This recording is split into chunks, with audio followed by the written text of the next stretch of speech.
Hello guys, welcome to my channel. तो SSC selection post graduation level का exam मेरा हो चुका है। मेरा एग्जाम था 26 जुलाई की थर्ड शिफ्ट में।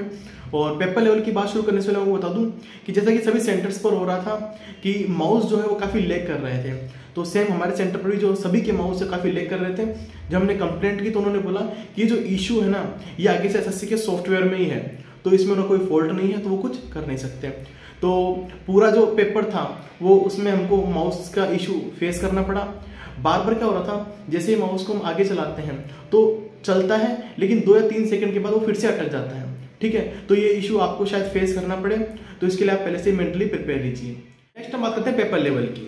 तो रीजनिंग की हम बात करें तो 25 क्वेश्चन में से 15-16 क्वेश्चन काफी इजी थे। कुछ एक क्वेश्चन जो टफ की श्रेणी में जाते हैं वो थे क्रिटिकल रीजनिंग के। क्रिटिकल रीजनिंग के क्वेश्चन में क्या था, एक लंबा पैराग्राफ देकर कथन दिया गया था और उसके 2 छोटे छोटे निष्कर्ष दिए गए थे, और जो वो निष्कर्ष थे वो भी थोड़े कंफ्यूज करने वाले थे। इस तरह के 2 से 3 क्वेश्चन रीजनिंग के अंदर थे, और 1-2 क्वेश्चन थे कोडिंग डिकोडिंग के जिनके आंसर ही नहीं आ रहे थे। नेक्स्ट हम बात करते हैं इंग्लिश की।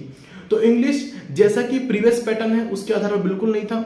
डायरेक्ट इनडायरेक्ट और पैसिव वॉइस काफी भर के पूछे गए थे, और 1-2 डायरेक्ट इनडायरेक्ट तो ऐसे थे कि मतलब बहुत ज्यादा दिमाग लगाना पड़ेगा आपको उनके अंदर। ठीक है, और उनकी जो लेंथ थी, उस क्वेश्चन की लेंथ थी डायरेक्ट इनडायरेक्ट की, वो भी काफी लंबी थी और एकदम कंफ्यूज करने वाला था।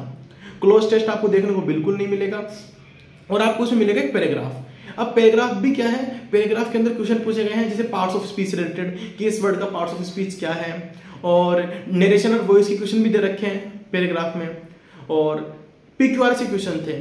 ठीक है, 1-2 पीक्यूआरएस काफी टफ लगे मुझे। ठीक है, तो पीक्यूआरएस आप लोग देख लेना, ऐसे नहीं कि सारे टफ, 3-4 पीक्यूआरएस थे जिसमें से 1-2 टफ थे और 1-2 इजी थे। नेक्स्ट हम बात करते हैं जीएस की। जीएस में 25 क्वेश्चन टोटल मेंस लेवल का पेपर था। जीएस की हम बात करें तो 3 से 4 क्वेश्चन ऐसे थे जो स्टेटमेंट वाइज थे, बाकी ओवरऑल नॉर्मल क्वेश्चन थे, बस उनके लिए आपको थोड़ी डीप नॉलेज चाहिए होती है। नेक्स्ट हम बात करते हैं मैथ की।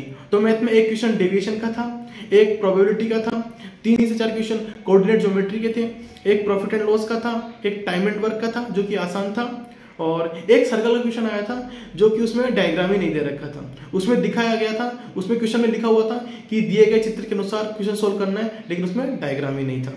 मेंसुरेशन का 1 क्वेश्चन था जो कि इजी था। तो ओवरऑल मैथ की बात करें तो मैथ में जो टफ लगा ना मुझे, वो कोऑर्डिनेट ज्योमेट्री पार्ट लगा। ठीक है, और बाकी कुछ एक क्वेश्चन ऐसे थे जो एकदम बेसिक मैथ्स पे रिलेटेड थे, जैसे स्क्वायर हो गया।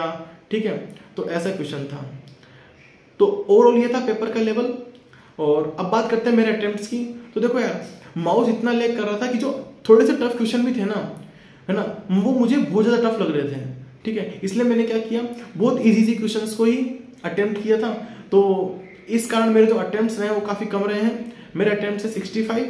और आपने भी, अगर किसी ने 26 जुलाई की थर्ड शिफ्ट का कोई एग्जाम दिया हो, आपको क्या क्या डिफिकल्टीज फेस करनी पड़ी, आपका अटेम्प्ट कितना था, ठीक है, क्या आपकी एक्यूरेसी थी, आप कमेंट बॉक्स में जरूर शेयर कीजिएगा। सो गाइस, आज की वीडियो में इतना ही। मिलते हैं अपने नेक्स्ट वीडियो में।